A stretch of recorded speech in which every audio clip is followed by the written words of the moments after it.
Un aperçu rapide de trois pionnières martiniquaises longtemps oubliées. Paulette Nardal, Suzanne Césaire et Jenny Alpha. Bon, ces femmes, des intellectuels, des artistes, elles ont vraiment marqué la pensée française et caribéenne au XXe siècle. Pourtant, leur histoire, elle a été presque effacée. Pourquoi? Parce qu'elles étaient femmes et noires dans une société coloniale et, disons-le, sexiste. Premièrement, Paulette Nardal. On la voit souvent comme la mère un peu oubliée de la négritude. Imaginez un peu. Première femme noire étudiante à la Sorbonne. Son salon littéraire à Clamart, c'était le lieu de rencontre essentiel pour l'élite noire mondiale. Césaire, Senghor, Langston Hughes, ils y passaient. Cofondatrice de la Revue du Monde Noir en 1931, elle a posé les bases intellectuelles de la négritude, et ça bien avant les pères officiels comme Césaire ou Senghor.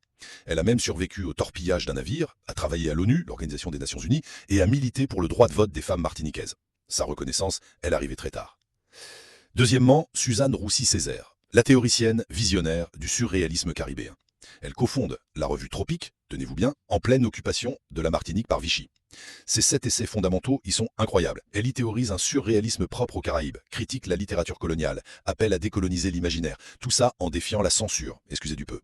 Pendant trop longtemps, on l'a réduite à l'épouse d'Aimé Césaire. Son œuvre intellectuelle majeure, elle, n'a été republiée qu'en 2009. Enfin, Jenny Alpha, l'indomptable estrade. Une carrière de presque 100 ans sur scène et en chanson. Arrivée à Paris en 1929, elle rêve de théâtre classique, mais le racisme lui claque la porte au nez. Alors, direction le cabaret, où elle devient une vedette. Elle a même été résistante pendant la guerre. Son premier grand rôle classique, elle l'a eu à 66 ans. Et après ça, une carrière hyper riche au théâtre, au cinéma, jusqu'à presque 100 ans. Un vrai symbole de persévérance, pionnière de la culture créole, reconnue sur le tard, mais reconnue quand même. Voilà, ces trois grandes figures, longtemps invisibilisées, nous montrent toute la richesse intellectuelle et la résilience martiniquaise. Leur redécouverte aujourd'hui, c'est crucial pour une mémoire plus juste.